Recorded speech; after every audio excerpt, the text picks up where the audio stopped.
This is auctionbikebuild.com.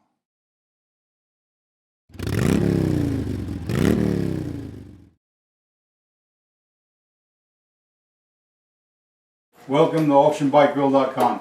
You can see that we got some progress done the last time. We're going to try to get this on wheels today. If that happens, we're going to work on the rear fender, the rear tire, get the fork on, and get the kickstand on so we can roll it around. Welcome back to auctionbikebuild.com, where our goal is to build a custom motorcycle on a shoestring budget. Here you see Bob mounting the rear fender. Now you can see he sticks these bolts in backwards. They're really just to hold the fender while he mounts it properly and gives it support.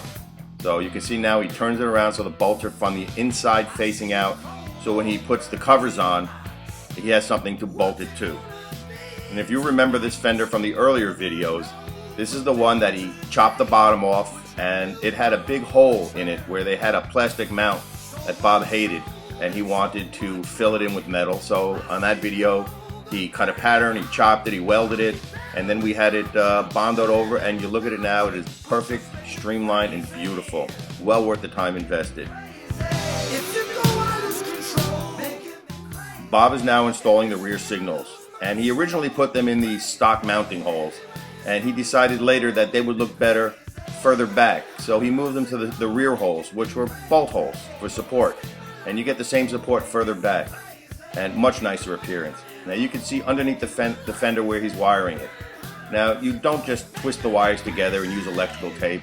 You use the proper connectors. You squeeze them with the clamp, and it holds them tight, and it won't loosen up over bumps. So got to do it right. Will I ever know for sure? Playing black or playing red, their marks don't seem to change. We are now installing the rear wheel, and we have the rotor connected to it already. We have the pulley on it already. You have to do this obviously first and put all the spacers in. You also have the mount for the rear brake installed. You can't go back and do this later, so follow the proper steps. Get everything in first, everything connected first.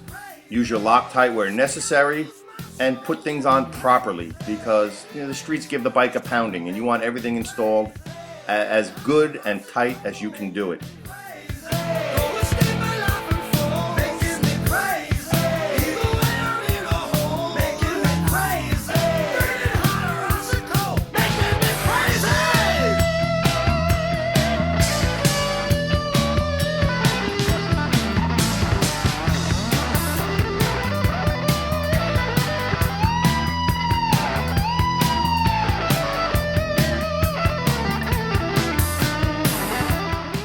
He is now putting on the belt adjusters.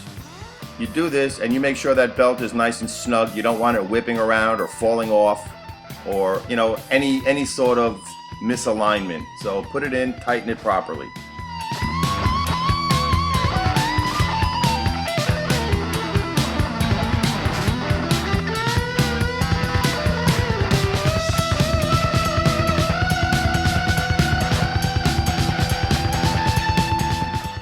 With the transmission in place, it is time to hook up the linkage and put on the shifter controls. And you can see Bob using an impact gun on this. And when he's done with this, he will still hand torque the bolts down tighter. And of course, these are Loctited in, because they're not a piece that's going to come out too often. Once you put these in, there's no reason to generally ever have to take them out again. So tighten them as much as you can. If you've been following along with our videos, we only use two people's music in the whole show. It is the Good Rats and the Naz. And if you've enjoyed the music, you should go to our Friends of ABB page and find their websites and maybe buy some CDs from them. I mean, their music is fantastic. They're great guys. They were willing to help out on this project. And as you hear the music in these videos, you can tell how talented these people really are. So go to the Friends of ABB page, check out the Nash, check out the Good Rats, and go to their website.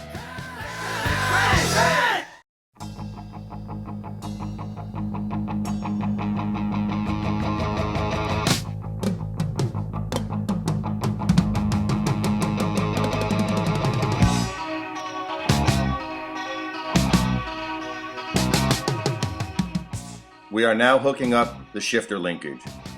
Very important, you torque this down very tight.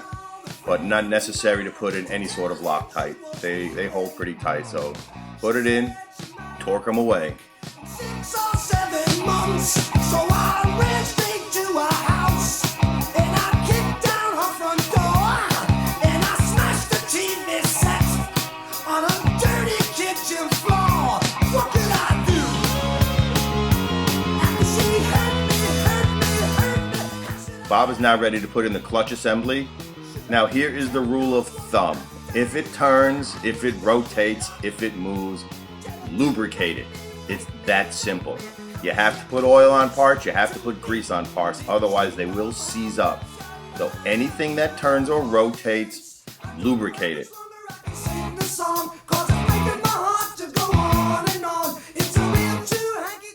That plastic piece in the middle that Bob is installing now is the chain adjuster. Very important you have this in. Very important you have it adjusted properly, because if that chain whips around, it will crack your cases. So put it in and adjust the chain like you would a rear chain or a rear belt, so it has very little movement in it, but just a slightest amount. Because if this chain breaks loose, you're going to be stranded, and if it's not adjusted properly, you're not going to get proper power to your rear wheel. She flew into the sunshine, where them boys are blonde and tan, and she left me in this coldness with my broken hearted hand. Ooh, I'm so sad. Ooh, I'm so sad. Ooh, I'm so sad. Audience, a real too hanky audience, a real too hanky audience, a real too hanky teacher. And she's so far away. Oh God, she's so far away.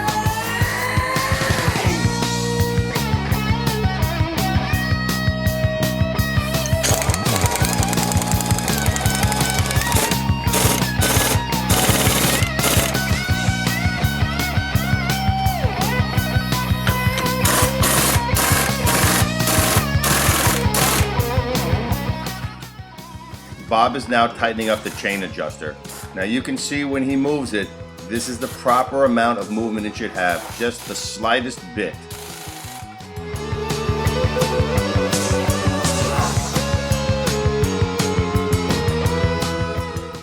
If you've enjoyed our show and you want to show your support for AuctionBikeBuild.com, go to our store page on our website. We sell t-shirts.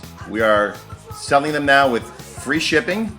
So come and order one and show your support for the show that's for the average man. It's for your average bike builder. Thank you for joining us at AuctionBikeBuild.com. Tune in every Monday and Friday for new episodes. And thanks for following along. On our next episode, we will continue the final assembly.